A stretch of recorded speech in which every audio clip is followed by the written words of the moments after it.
वो क्या बन गया, रेजिस्टेंस बन गया। तो यदि मैं यहाँ पे कोई एक्सपायरी का सौदा लेके बैठा हूँ कि जिसकी टाइम लिमिट होती है, वो आगे सीखेंगे। सपोर्ट से नीचे आता है तो वो बन जाता है। हाँ, सपोर्ट तोड़ के नीचे आ गया तो जो जो जो फर्श था वो छत बन गया, बिल्कुल छत बन गया। तो यहाँ से अब ऊपर जाने में इसको जोड़ा है, ठीक है, तो ज्यादातर रहेगा कि यहाँ से ये क्या होगा, नीचे ही आएगा। नीचे ही आएगा। अब कितनी बार क्या होता है, यहाँ पे स्टॉप लॉस हिट कराया और यहीं से क्या हो गया, वापस उठ गया। तो यहाँ फिर से जब इसके ऊपर की क्लोजिंग आएगी तो री एंट्री मुझे करनी। ओके सर, ठीक है। और सर स्टॉप लॉस मतलब लगाने के बाद उसके बाद में आपको नुकसान नहीं होता? नहीं, नुकसान तो होता है, मतलब लिमिटेड होता है। आपको पता होना चाहिए कि मैं 100 रुपए का घाटा कर रही हूँ, बस मुझे फिक्स पता है। इसमें जैसे डिलीवरी मैंने फ्यूचर की तो स्टॉप लॉस कौन सी कैंडिडेट लो होना है वो देखिए, ठीक है, क्योंकि फ्यूचर से लेके ऑप्शन तक का सारा ट्रेड करें, ठीक है। तो जैसे जब मार्केट क्लोज हुआ तो के आसपास जब लोग लास्ट कैंडल के बना के रहता वो थी ठीक है, ये बना के अब उसके बाद मतलब फ्री ट्रेड ले सकते, अब जैसे तुमको पता है लास्ट फ्री ट्रेड को मैं करता नहीं, कल के लिए लॉटरी और जुआ वही होता है, दूसरा कुछ भी नहीं होता। क्योंकि आप ऑप्शन बायर हो, क्या हो, बायर सोचता है कि मैं बाजार की 3 दिन की छुट्टी है, क्या है, 3 दिन, लेकिन उसकी ओरिजिनल में छुट्टी नहीं होती है, वो अपने पैसे 3 दिन में गवा ही रहा होगा। याद रखना, यदि तुम हम और आप तो करते हैं 5000 से काम, कितने से, 5000 से काम करते हैं, और एक 5 करोड़ लेके बैठा है या 5000 करोड़ लेके बैठा है, तो ये बताओ बाजार का बादशाह कौन, 5000 वाला है 5 करोड़ वाला, 5000 करोड़ वाला होगा ना, तो तुम्हारी 5000 की क्या वैल्यू है। पर सर जैसे कल क्लोजिंग जो क्लोजिंग हुई थी ना निफ्टी की वो इतनी ग्रेवस्टोन से, मैं कह रहा हूँ कोई भी कैंडल हुआ, मेरी बात समझना, चलो ग्रेवस्टोन की क्लोजिंग हुई, रात को अचानक न्यूज आ जाए, तुमने ले लिया सौदा, किस लिए, कि पुट के लिए ले लिया रात को, अब तो तुम कुछ नहीं कर सकते, तुम्हारा सौदा ले लिया और 3:30 बज गए, तुम तो कुछ कर नहीं सकते। अचानक अमेरिका में न्यूज आता है रात को, बाजार तो उधर ग्लोबल बाजार तो रात को खुल देगा, उधर न्यूज आया कि चलो आप बहुत अच्छी कहानी आ गई और डाउ जोन्स 600 पॉइंट पे बंद हो गया ऊपर, तो तुम्हारा ग्रेवस्टोन डोजी किधर गया। वो लॉटरी होता है, सिंपल सा शब्दों में समझ, क्या होता है लॉटरी, वो खरीदना है, उसका भी सिस्टम होता है। नहीं ओवरनाइट तो करना ही नहीं, वो कहानी मैं बता दूंगा। जब भी देखो, यदि दिलाना भी होता है ना तो मैं खुद दिला देता हूँ, या बोल देता हूँ कि ये सिचुएशन बन रहा है, कहानी बनेगी, तुम चाहो तो 1 वीक की एक्सपायरी में बाद की दिलाता हूँ।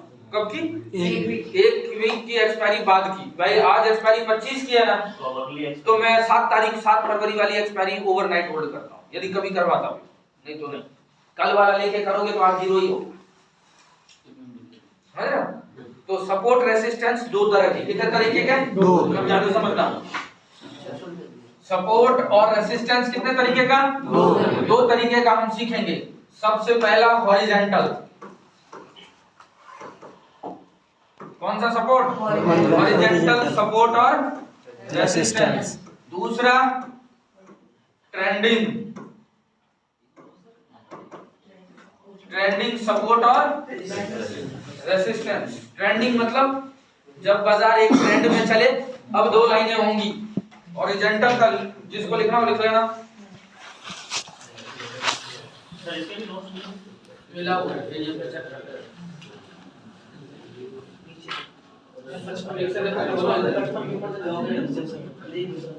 ऑप्शन के अलावा मैं ऑप्शन का ही ऐसा है जो मैं नोटिस नहीं देता, बेच लेते हैं, ये देख ऐसा होता है, वो तुम यहाँ खुद करोगे हाथ से।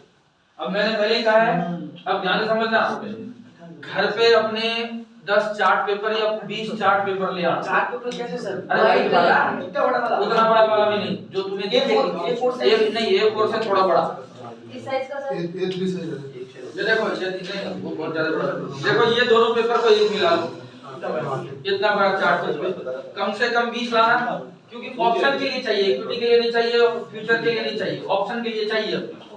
नहीं तो फिर कहोगे नहीं ये तो आपने बताया नहीं था, ये हो गया।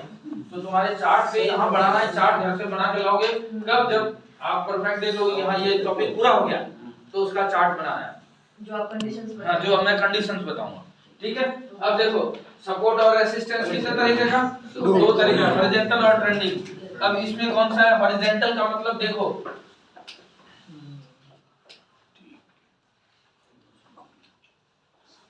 ये जो लाइन खींच रहा हूं ना मैं, सीधी लाइन जो आप खींचते थे फर्स्ट कैंडल पे, कौन सी लाइन खींचते थे, हॉरिजॉन्टल लाइन ना, वही हॉरिजॉन्टल लाइन ये है, इसीलिए कहते हैं सीधी लाइन, उसी को कहते हैं हॉरिजॉन्टल लाइन, तो उसी को कहते हैं हॉरिजॉन्टल सपोर्ट। और दूसरा होता है ट्रेंडिंग सपोर्ट और रेसिस्टेंस, ये चीज ध्यान रखना।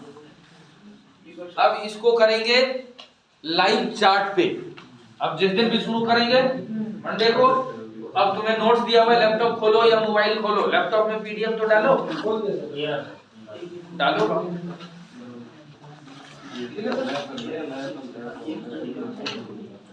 लैपटॉप नहीं चलाया जाए।